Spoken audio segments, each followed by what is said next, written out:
स्वागत है आप सभी लोगों का मेरे चैनल साइंस टू टेक्नोलॉजी में। मैं अनुपम विपुल आप सभी लोगों का स्वागत करता हूं आज के शो कैमरा ट्यूसडे में। आज हम लोग बात करेंगे लेंस सेलेक्शंस के बारे में। तो आइए समझते हैं। तो सबसे पहले ये समझना ज़रूरी है कि इंटरचेंजेबल लेंस कैमरा खरीदने का सिर्फ और सिर्फ एक कारण होता है कि आप अपने हिसाब से परफेक्ट लेंस चूज़ कर सकें, आपको जो लेंस सूट करता है। तो लेंस में दो मेन कैटेगरी आती है। एक होता है प्राइम लेंस जिसका रेटिंग फिक्स होता है, आप उसे चेंज नहीं कर सकते। अगर वो 50 है तो वो 50 ही रहेगा, आप उसे 49, 45 कुछ नहीं कर सकते या 51 कुछ नहीं कर सकते, वो फिक्स है। जूम लेंसेस वो होते हैं जो चेंज हो सकता है, जैसे कि 14 टू 20, तो वो चेंज हो रहा है। जैसे ही नंबर में चेंजेस होगा उसे जूम लेंस कहेंगे। काफ़ी बार कई लोगों को लगता है कि जूम लेंसेस का ये मतलब है टेलीफोटो, वैसा नहीं होता। जूम का बस ये मतलब होता है कि एंगल ऑफ व्यू चेंज हो रहा है। तो यहाँ पे समझिए कि लोग प्राइम के पीछे बहुत भागते हैं। और अगर जनवरी 2010 के आसपास का यूट्यूब वीडियो देखेंगे या 2000 के आसपास का रिव्यूज़ देखेंगे तो उसमें आपको आएगा कि प्राइम लेंस के पीछे सब भाग रहे थे। कारण ये था कि प्राइम लेंस सस्ता होता है। ये बात आज भी सच है। प्राइम लेंस ब्राइट होता है, यानी कि एपर्चर ज़्यादा बड़ा खुलता है, यानी कि f1.8 तक आराम से आपको कम बजट में मिल सकता है। और अगर आपका पॉकेट भारी है तो f1 तक जा सकते हैं आप, या नाइकॉन के केस में थोड़ा भावना में बैग है तो f.95 तक उतर सकते हैं। तो समझ लीजिए कि सस्ता होता है, ब्राइट होता है और हल्का होता है। ये बहुत इंपॉर्टेंट बात है कि सुनने में किसी ने 2-3 किलो का कैमरा क्या है तो ऐसे ही उठा लेंगे, आपको एक घंटे में पता नहीं चलेगा। दूसरे घंटे में आपका हाथ बोलेगा एक काम करो, अच्छा से हॉस्पिटल चलते हैं। तो ये समझिए कि कैमरा इक्विपमेंट का वजन एक सीरियस चीज़ होता है। आप कितने देर तक अपना काम अच्छे से कर सकते हैं वो डिपेंड करता है सीधा सीधा कि आपका कैमरा कितना वजनी है। तो अगर कोई कैमरा जैसे मान लीजिए पूरा सिस्टम है 2 किलोग्राम का और दूसरा है जो 2.5 किलोग्राम का है, 2.5 किलोग्राम का आप पूरा दिन भर का अगर शूटिंग कर रहे हैं आपकी बैंड बच जाएगी। आप बात तो ऐसा भी नहीं होने वाला आपका रात के लिए भैया अरे कंप्यूटर में एडिट कर लेते हैं, आपका हाथ बोलेगा भैया क्षमा करो। तो इसीलिए वजन कम के पीछे लोग भागते हैं, वो कारण होता है। मतलब इसको एग्जांपल के तौर पे आप ऐसा समझिए कि 1 लीटर का बॉटल ले लीजिए, उसको हाथ के सामने ऐसे करके रखे रहिए, देखिए कितना देर में आपका हाथ दुखता है। ऐसे 1 मिनट में कुछ है कोई दिक्कत नहीं है, 1 घंटे बाद आपका हाथ कस के दुखेगा। तो वही समझिए कि हल्का भी होता है, सस्ता होता है, ब्राइट होता है, हल्का होता है और शार्प होता है। क्योंकि ग्लास एलिमेंट जितना आप डालेंगे आप उतने बार लाइट के साथ तिगड़म कर रहे हैं कि लाइट तुम मुड़ जाओ, तुम पैरेलल हो जाओ, तुम निकल जाओ। अब जितनी बार वैसा करेंगे उतनी बार ग्लास का जितना इम्परफेक्शन है वो लाइट में सिग्नेचर डालते जा रहा है। यानी कि ग्लास थोड़ा सा, कोई भी ग्लास ऐसा नहीं होता कि एकदम परफेक्ट उसमें 100% वाइट लाइट आया है तो 100% वाइट लाइट निकलेगा, ऐसा कभी नहीं होता। हर लेंस थोड़ा सा लाइट को अनबैलेंस टिंट कर देता है, एक तो समझिए। तो कोशिश की जाती है कि एकदम 99.99% तक जाएं, लेकिन जितना ज़्यादा लेंसेस होंगे उतना ज़्यादा हूहा होगा। इसीलिए टेलीस्कोप में सीधा सीधा, मतलब बहुत सारे और कारण भी थे लेकिन अब सीधा सीधा उसमें लेंस हटा के मिरर का इस्तेमाल करते हैं। तो ये भी समझना बहुत ज़रूरी था कि कम एलिमेंट होता है, सस्ता होता है, हल्का होता है, ब्राइट होता है और शार्प होता है। क्योंकि सिर्फ कुछ ही एलिमेंट्स है और कुछ एलिमेंट को एकदम बम बम बनाना ज़्यादा आसानी से हो जाता है। तो इसी कारण सब लोग प्राइम लेंसेज के पीछे भागते हैं। तो क्या प्राइम लेंस एकदम बम बम है, सब समस्या का यही समाधान है? नहीं, प्राइम लेंसेज का दो सबसे बड़ा समस्या है, वो फ्लेक्सिबल नहीं होता। यानी कि आप जैसे 50 मिलीमीटर का ले लिया, आप किसी का चेहरा के पास जा रहे हैं और मान लीजिए कि काफ़ी लोगों को रहता है नहीं थोड़ा सा दूर लो ताकि थोड़ा सा फील अलग तरह का है। क्योंकि बहुत लोग को होता है कि आप उनके पर्सनल स्पेस में एकदम कैमरा घुस जाएंगे तो अच्छा नहीं लगता है लोगों को, तो आप चाहोगे थोड़ा दूर से। 50 मिलीमीटर बोलेगा नहीं जी नहीं, फ्लेक्सिबिलिटी नहीं है, हम जितना दिए हैं उतना ही है। फिर फ्रीडम भी नहीं होता, क्योंकि कई बार आप लोगों को ये रहेगा कि सब लोग जो बोलते हैं ना, अरे थोड़ा पास चले जाओ, थोड़ा दूर आ जाओ। अरे पहाड़ के आगे पीछे आप क्या करने वाले हो? अगर फिट नहीं हो रहा है, मान लीजिए कि 50 मिलीमीटर में आपने एक पहाड़ का फ्रेमिंग करना चाह रहे हो, वो फिट नहीं हो रहा है, तो आप क्या करेंगे? पहाड़ के आगे पीछे आएंगे। तो इसी कारण से ये फ्लेक्सिबिलिटी और फ्रीडम खत्म हो जाता है। तो और शुरू में ये था कि जूम लेंसेज जेन्युइनली अच्छे नहीं आ पाते थे, उतनी टेक्नोलॉजी ही नहीं थी। तो शुरू में जूम को लोग कन्वीनियंस के लिए लेते थे। लेकिन जैसे जैसे कंप्यूटर मॉडलिंग सुधरती गई, जिसे हम लोग कहते हैं कैड, सुधरते गया, ज़्यादा रिसर्च हुआ, ज़्यादा डेवलपमेंट हुआ, ज़्यादा बेहतर कोटिंग होने लगा, अब हाई क्वालिटी का जूम लेंसेज पॉसिबल हो गया। तो सोल्यूशन क्या है? तो सोल्यूशन ये होता है कि आप लोगों को, काफ़ी लोगों को समझ नहीं आता कि फोटोग्राफर का इतना ज़्यादा पैसा क्यों लगता है, कितना ज़्यादा पैसा लगता है कि भैया वो इंश्योरेंस कराते हैं अपने इक्विपमेंट में। कैमरा बॉडी का दाम लोगों को अंदाजा है क्योंकि वो सबसे आसानी से दिखता है, लेकिन लेंस का दाम उस लोग उतना नहीं देखते। तो झटका लगता है कि भैया 6-7 लाख का तुम्हारा कैमरा इक्विपमेंट क्यों आ रहा है, 12-13 लाख का तुम्हारा इक्विपमेंट क्यों आ रहा है। तो यहाँ पे ये समझिए कि ये सब जनरली होली ट्रिनिटी लेंसेज के पीछे भागते हैं लोग। और ये आप लोग बार बार सुनेंगे, ये होली ट्रिनिटी लेंस है, ट्रिनिटी लेंस है। ऐसा क्यों है, क्या है? तो ये समझिए कि ये 3 जूम लेंसेज को मार्केट में उतारा गया है जो आपका सारा चीज़ कवर कर सकता है। ये परफेक्ट नहीं है, ऐसा नहीं कि आपको इसके सिवा, मतलब ये ले लिए तो कुछ आपको और कभी खरीदने की जरूरत नहीं पड़ेगी, लेकिन 99.9999% केसेस में ये सारे काम कर सकते हैं। और ये सबको एक जूम में नहीं पहुंचा गया है, जैसे कि मैंने पहले बताया था 24 to 240 mm, वो एक कन्वीनियंस लेंस है, वो मतलब क्वालिटी उसकी काफ़ी कम रहती है। ये सब क्वालिटी एकदम दादाजी लेवल पर रहता है, लेकिन इसका साइड इफेक्ट है, एक लेंस में इतना नहीं परफॉर्मेंस नहीं हटेगा, तो 3 लेंसेस में बांटा जाता है। और यही है होली ट्रिनिटी लेंस। ये पुराने जमाने नेगेटिव के टाइम से चलते आ रहा है, और जैसे ही कोई नया कैमरा सिस्टम आता है, लोग सबसे पहले बोलते हैं कि भैया जैसे सोनी कैमरा रिलीज़ किया, पहले होली ट्रिनिटी रिलीज़ करो, नाइकॉन रिलीज़ किया मिररलेस, होली ट्रिनिटी रिलीज़ करो, कैनन रिलीज़ किया, होली ट्रिनिटी रिलीज़ करो, कैनन का हो गया है अब पूरा। तो ये समझिए, ये 3 लेंसेज सारे काम कर सकते हैं और काफ़ी अच्छे तरीके से कर सकते हैं, लेकिन इसका 2 साइड इफेक्ट होता है। पहला, ये भारी परपुष्ट होते हैं, मतलब आपके पास थोड़ा सा दम होना चाहिए। दूसरा, ये महंगे भी बहुत होते हैं, मतलब लाख रुपया तो अरे निकल लो भैया निकल लो, तुमसे ना होगे। मैं फर्स्ट पार्टी लेंसेज की बात कर रहा हूँ, थर्ड पार्टी में आपको कुछ भी मिल जाए, फर्स्ट पार्टी की बात कर रहा हूँ। तो ये तीनों लेंस को समझते हैं कि क्यों इतना पीछे लोग इसके पड़े रहते हैं। तो पहला लेंस है 14 to 24 mm f2.8। तो ये f2.8 मेन क्रिटिकल पार्ट है। ये mm आपको आराम से मिल जाएगा, लेकिन वो फिक्स्ड एपर्चर के पीछे भागने में ही हाई तौबा जाता है, इसी के कारण आपका लेंस का दाम भागता है। ये कोई उतनी बड़ी बात नहीं है, mm कोई बड़ी बात नहीं होती, एपर्चर बहुत बड़ी बात है। और ये सब फुल फ्रेम लेंसेज के बारे में बात कर रहा हूँ, ये बहुत महंगा पड़ रहा है इस चक्कर में। तो इसे कहा जाता है सुपर वाइड जूम।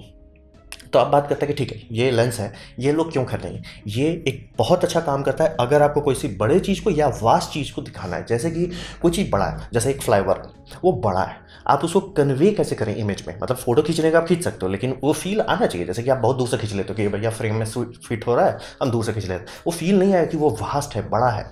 तो कई बार जंगल में लोग फोटो खींचना चाहते हैं, अंदर से आप खींच रहे हैं, अरे यार वो फील ही नहीं आ रहा। कई बार आपको लगेगा वो फील आता है अल्ट्रा वाइड से। फिर आप एस्ट्रो फोटोग्राफी करना चाहते हैं, आप चाहोगे कि पूरा आसमान पूरा एक सीन में अटे, तो वो सबके लिए अल्ट्रा वाइड ही खरीदना पड़ेगा। तो ये समझिए कि अगर आपको बड़े सामान के पीछे भागते हैं, जैसे कि किला हो गया, फोर्ट हो गया, या आप गाड़ी के बहुत नज़दीक से उसका फोटो लेना चाहते हैं, आप बोलेंगे गाड़ी का बगल से क्यों फोटो खींचना चाहेंगे। गाड़ी के कर्व्स जो होते हैं, जैसे इतनी सारी महंगी महंगी गाड़ी आती है, सब में मेहनत करता है इंजीनियर बैठ के कि भैया उसका बॉडी में कर्व डाल, वो कर्व आप दूर से अगर फोटो खींचेंगे आएगा ही नहीं। मतलब लगेगा थोड़े से शाइन रहेगी थोड़ी, लेकिन वो फील नहीं आएगा कि कर्व है। जैसे कि रोल्स रॉयस का गाड़ी, मतलब आपको दूर से फोटो देखेंगे लगेगा फ्लैट है, पास से देखिए अच्छा बॉडी का दरवाजा में इतना कर्व है, ये कर्व इधर से निकल रहा है। मतलब मैं आर्टिस्ट रह चुका तो हम लोग को ये सब पढ़ना पड़ता था, अपना समझ के मेहनत किया जाता है ये सब करने में। तो वो सबको दिखाने के लिए अल्ट्रा वाइड काफ़ी अच्छा रहता है, आपको काफ़ी नज़दीक ला के ये सब कर्व को मॉडिफाई कर सकते हो और आपको फास्टनेस लगेगी, यार बड़ा चीज़ है। एस्ट्रोफिजिक्स हो गया, लैंडस्केप फोटोग्राफी हो गया, कार फोटोग्राफी हो गई, ये सब में लोग इसके पीछे टूट पड़े रहते हैं। और ये आप पे है, मतलब ये एक इक्विपमेंट है, आप इस तरह का काम करते हैं तो अल्ट्रा वाइड के पीछे भागें। ये मैं बस आपको बता दे रहा हूँ, ये होली ट्रिनिटी का पहला लेंस माना जाता है।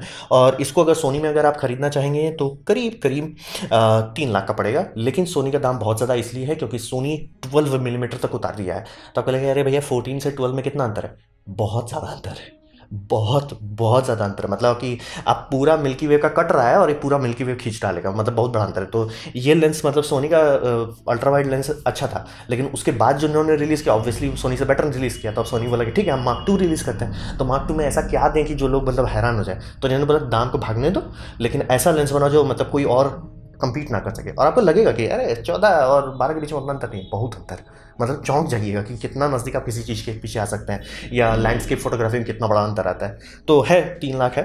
आपको ये समझिए एपर्चर घटा के आपको यही सारे लेंसेज कम दाम में भी मिल सकते हैं। फिर कैनन में जाएंगे तो कैनन में मतलब जो नॉर्मल है 14 मिलीमीटर वाला, वो आपको कैनन में आता है 15 मिलीमीटर, मैं RF माउंट की बात कर रहा हूँ, 1.8 लाख का आता है। फिर नाइकॉन में आता है, ये भी 1.8 लाख से आता है, ये भी 14 मिलीमीटर का है। कैनन उस हिसाब से थोड़ा महंगा है कि वो 14 तक नहीं उतरता है। और यकीन मानिए ये मतलब अल्ट्रा वाइड के केसेस में 1 मिलीमीटर का अंतर इतना से इतना हो जाता है, बहुत ज़्यादा अंतर आता है फील्ड ऑफ व्यू में। तो इसीलिए वो 1 मिलीमीटर बढ़ाने के चक्कर में बहुत होता है। और इससे नीचे क्या होता है, इससे नीचे हम लोग चले जाते हैं जिसे कहा जाता है फिश आई टेरिटरी। मतलब आपका कैमरा का बॉडी ही फोटो में आने लग जाएगा, वो ऑलमोस्ट 180 डिग्री तक पहुंच जाता है। तो सुपर वाइड जूम इस्तेमाल किया जाता है जब आपको कोई चीज़ को बड़ा दिखाना है, वास्ट चीज़ अगर लेना है कि मतलब ये जंगल है, जंगल फील हो जंगल जैसा, तो अल्ट्रा वाइड वो सबको अच्छे से कन्वे कर पाता है। ये सब इंसान लोगों के लिए उतना फायदेमंद नहीं है, आप खींच सकते हैं लेकिन वो उतना फायदेमंद नहीं है। अब बात करते हैं एक लेंस जो ऑलमोस्ट आपके सारे लोगों के पास है, 24 to 70 f2.8। ना f2.8 को हटा दीजिए क्योंकि मैंने बोला आपको ये रेंज के पीछे भागिए, एपर्चर के हिसाब से दाम पड़ता है। आपको मान लीजिए f2.8 है, कैनन ने एक रिलीज़ किया f2.1, तो मान लीजिए आपको ये इस रेंज में आप खूब इस्तेमाल करते हैं, लेकिन आप चाहेंगे आपका लेंस पे थोड़ा और ऊम्फ आए, दाम भाग जाएगा लेकिन आपका लेंस का ब्राइटनेस और बढ़ जाएगा, तो 2.1 दे रहा है, बहुत बड़ा अंतर है। ये 2.8 वर्सेस f2.1 के बीच में बहुत बड़ा अंतर है। दाम का भी अंतर है लेकिन एपर्चर भी बड़ा हो जाएगा। तो ये लेंस आपको सारे DSLR में मिलता है। किट लेंस इसी का आता है। तो बोले भाई किट लेंस तो हमको आता था 18-55 आता है, 18-55 को मल्टीप्लाई कीजिए 1.5 से, यही नंबर आएगा। तो ये समझिए, इसे कहा जाता है स्टैंडर्ड जूम। ये एक एवरीडे टूल है। ये मतलब आपके कैमरा में सबसे ज़्यादा टाइम कौन सा लेंस रहेगा, तो यही लेंस रहेगा। और ये हर चीज़ को अच्छा से कर पाता है। जैसे कि आपको वास्टनेस दिखाना है कि जैसे कपल की फोटोग्राफी कर रहे हैं और वो एक ऐसे बड़े थिएटर में है या कोई बड़ा सा मंडप सजाया गया है, वो समय ये थोड़ा कन्वे कर पाएगा कि हाँ बड़े सामान थे, बड़ा मेहनत किया गया था, वो दिखेगा। और आप काफ़ी नज़दीक भी जा सकते हैं कि 70 मिलीमीटर करके आप काफ़ी नज़दीक भी जा सकते हैं कि थोड़ा सा क्लोजनेस आए, थोड़ी सी इमेज में फील आए कि थोड़ा इंटीमेसी वाली फील आए कि नहीं सीरियस लोग हैं। तो ये काफ़ी, ये मतलब ऐसा नहीं कि जीजी है लेंस, इसे कहा जाता है मतलब अच्छा से ये एक मीडियम जोन का जो आप डेली करना चाहोगे ये काफ़ी अच्छे से कर सकता है। और इसमें आपको बहुत सारे और ऑप्शन मिलेंगे क्योंकि ये लेंस बहुत पॉपुलर है। मतलब बोल रहे ना सारे कैमरा में यही इसी से गाड़ी खुलती है। तो आपको ये f2.8 वाला मिलेगा, f4 वाला मिलेगा और वेरिएबल एपर्चर वाला भी मिलेगा। उससे मैं दूर रहने को कहूँगा। और खास करके अगर आप वीडियो करना चाहते हैं तो उस लेंस वेरिएबल एपर्चर से वीडियो एकदम ना करने की कोशिश करें, क्योंकि आपको एपर्चर हमेशा मिनिमम में रखना पड़ेगा, नहीं तो चेंज कर देंगे, ऑटो एडजस्टमेंट मार जाएगा, वीडियो फ्लक्चुएट करने लगेगा। तो ये समझिए ये हो गया स्टैंडर्ड जूम। ये होली ट्रिनिटी का सेकंड और सबसे ज़्यादा पॉपुलर लेंस है। और इसका नाइकॉन में अगर दाम देखना चाहेंगे तो 1.9 लाख आएगा, सोनी में देखना चाहेंगे 1.6 लाख आएगा, कैनन में देखना चाहेंगे 1.8 आएगा।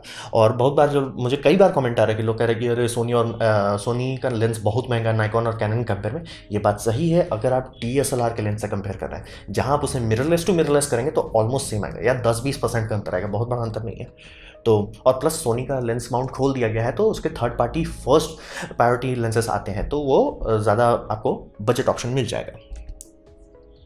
अब बात करते हैं सबसे इंपॉर्टेंट लेंस 70-200 f2.8। ना ये हुआ टेलीफोटो लेंस। ये हो गया कि अब आप दूर तक जा सकते हैं। अभी तक आप वाइड थे, मतलब भाषण दे रहे थे, लोगों की क्लोजनेस ला रहे थे, अब ये आपको दूर जाने का ऑप्शन देता है। तो इससे क्या फ़र्क पड़ता है, ये दूर की चीज़ों को खींच सकता है। जैसे कोई मान ली सर्फिंग कर रहा है, ऑब्वियसली आप वहाँ समुद्र में तो लगा के नहीं रखिएगा, तो इससे खींच सकते हैं। वाइल्ड लाइफ जानवरों के बहुत ज़्यादा नज़दीक जाना अच्छी बात होती नहीं है, आप आराम से खींच सकते हैं। ये बहुत अच्छा sports photography lens, wild photography और पोर्ट्रेट के लिए भी बहुत अच्छा रहता है। क्योंकि पोर्ट्रेट में अगर आप किसी के चेहरे के नज़दीक में आ जाते हैं और उसका बहुत छोटा है, यानी कि 18 mm या 15, उससे एक बल्जीनेस आती है, वो अनफ्लैटरिंग लगता है फोटोग्राफ। भले सेम फोटो मतलब एग्जैक्टली आप मान ली प्रिंट करने वाले A4 साइज में और मान ली 80% उसमें चेहरा आ रहा है, वही आप इससे कीजिए 70-200, वो चेहरे को फ्लैटन कर देता है। तो थोड़ा एक अलग सा उसमें एसेंस आता है, जिससे मतलब थोड़ा देख के आपको अच्छा फील होगा। वो ऐसा नाक ऐसा पॉइंटी जैसा निकला हुआ नहीं रहेगा। तो इसी कारण से इससे पोर्ट्रेट काफ़ी सीरियसली लोग लेते हैं। और चूंकि f2.8 है तो बैकग्राउंड ब्लर एकदम हटा देता है, हटा दे, बैकग्राउंड है ही नहीं, खत्म, हटाओ, डिलीट करो। बैकग्राउंड में क्या है, जैसे इसमें पहाड़ है, आप ध्यान से नहीं देखेंगे तो नहीं दिखाई देगा। तो वो इसका बहुत बड़ा फायदा होता है कि आप बैकग्राउंड को हट जाओ भाई, तुम हट जाओ। तो इसीलिए इसके पीछे काफ़ी लोग भागते हैं। और इसमें आपको good sports, wild life, portrait ये सब मिल जाएगा। और अगर मान लीजिए f2.8 महंगा आपको बहुत लग रहा है या भारी बहुत लग रहा है तो f4 के ऑप्शन हर कंपनी में अवेलेबल है। नाइकॉन भी f4 वाला रिलीज कर रहा है, सोनी का आ चुका है मार्केट में, कैनन का आ चुका है। f4 मतलब समझिए हल्का होगा, ये आपको उतना ही वजन आएगा जितना फूजी का इसका इक्विवेलेंट जो है। तो आप उसको लेके बम फोटोग्राफी कर सकते हैं। और पहले ये था कि f2.8 के पीछे लोग भागते इसलिए थे कि नेगेटिव में उतनी सेंसिटिविटी नहीं होती थी। अगर ISO में नापने जाएंगे, नेगेटिव में सब चीज़ अच्छा रहता, कलर आता था, एक्सपोजर आता था, लेकिन सेंसिटिविटी एकदम कहीं गुजरी रहती। तो उसमें f2.8 पे शायद किसी तरह काम हो जाता था। तो आज के डिजिटल सेंसर में ये समस्या की ज़रूरत नहीं है। आप आराम से f4 लेके भी ऐसा कर सकते हैं कि भैया लाइट का कोई दिक्कत नहीं है। हाँ, अगर आपको वो शैलो डेप्थ ऑफ फील्ड के पीछे भाग रहे हैं तब तो आपको f2.8 लेना पड़ेगा। लेकिन ये समझिए, और इसका दाम अगर देखना चाहें तो कैनन का दाम काफ़ी सस्ता है 2.1 लाख, फिर नाइकॉन का काफ़ी सस्ता है 2 लाख, सोनी का थोड़ा महंगा है 2.3 लाख। सोनी में बस ये फ़ायदा है कि सोनी का ई माउंट मैंने आपको बताया पहले खोला जा चुका है, तो इसका टैमरॉन का लेंस 1 लाख रुपीज़ में अवेलेबल है। तो और वो फर्स्ट पार्टी है, यानी कि टैमरॉन और सोनी साथ में काम किए हैं, तो उनका लेंस आराम से ऑटो फोकस करता है। और इसीलिए आपको अभी इस वक्त जिस समय वीडियो बना रहा हूँ आपको दूसरे लेंसेस नहीं मिलेंगे। जैसे कि टैमरॉन का RF नेटिव माउंट लेंस नहीं मिलेगा, क्योंकि RF को अभी क्रैक किया जा रहा है। टैमरॉन के साथ भी वही दिक्कत है, सिग्मा के साथ भी वही दिक्कत है। ये लोग बैठ के क्रैक कर रहे हैं, नाइकॉन का क्रैक करो और कैनन का क्रैक करो, उसके बाद ये रिलीज़ करेंगे। सोनी को ज़रूरत नहीं पड़ा क्योंकि सोनी सीधे बोल दिया कि भैया हम आए हैं नए मार्केट में, हमारे लेंस ही नहीं है। और शुरू में मतलब जोक चलता था सोनी का, सोनी बॉडी बनाएगा, लोग कैनन का लेंस खरीद के उसमें पोत देंगे। तो शुरू में काफ़ी सारे अडाप्टर आपको मार्केट में मिल जाते हैं, जो कैनन का DSLR को सोनी के मिररलेस में लगा रहा था, चलता था। ऑटो फोकस तक को लोग फिगर आउट कर लिए थे, लेकिन बात ये था कि सोनी ऐसा नहीं चाह रहा था। भाई अपना उनका लेंस का इज्जत है, तो मार्केट को फ्लड करने के लिए उन्होंने अपना आर्किटेक्चर खोल दिया। तो उन्होंने ऑटो फोकस का एल्गोरिथम दे दिया कि आप आराम से सिग्मा और टैमरॉन का Gen 2 लेंसेज आराम से काम करेगा, आपको कोई दिक्कत नहीं है, कम बजट में काफ़ी अच्छा चलेगा। सिग्मा के लेंसेज जेन्युइनली अच्छे आने लगे हैं।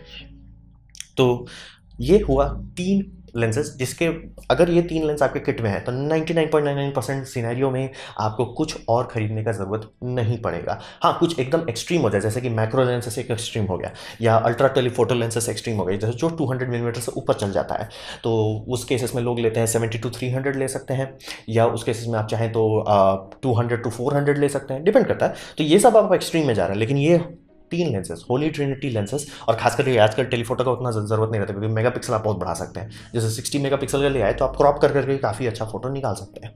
तो ये था मेरा प्रेजेंटेशन ये 3 होली ट्रिनिटी लेंसेज के बारे में। उम्मीद करता हूँ आपको थोड़ा समझ में आएगा कहाँ पे पैसा जाता है, कहाँ पे लोग खर्च करते हैं, और ये 3 लेंस के पीछे ही पूरी दुनिया क्यों पड़ी रहती है हमेशा, कि भैया कोई सिस्टम में जैसे पैनासोनिक का सबसे पहले लोग क्या बोल रहे थे, भैया तुम्हारा होली ट्रिनिटी लेंस कहाँ है, तो यही इसी कारण से ये 3 लेंस सब चीज़ कवर कर लेता है लगभग, तो इसी कारण से इसके पीछे उतना डिमांड रहता है। तो उम्मीद करता हूँ आपको ये वीडियो अच्छा लगा, कुछ सीखने मिला, आपको समझ में आया। अगर ऐसा है लाइक कर दें, दूसरा शेयर कर दें, उसमें मेरा काफ़ी भला होगा।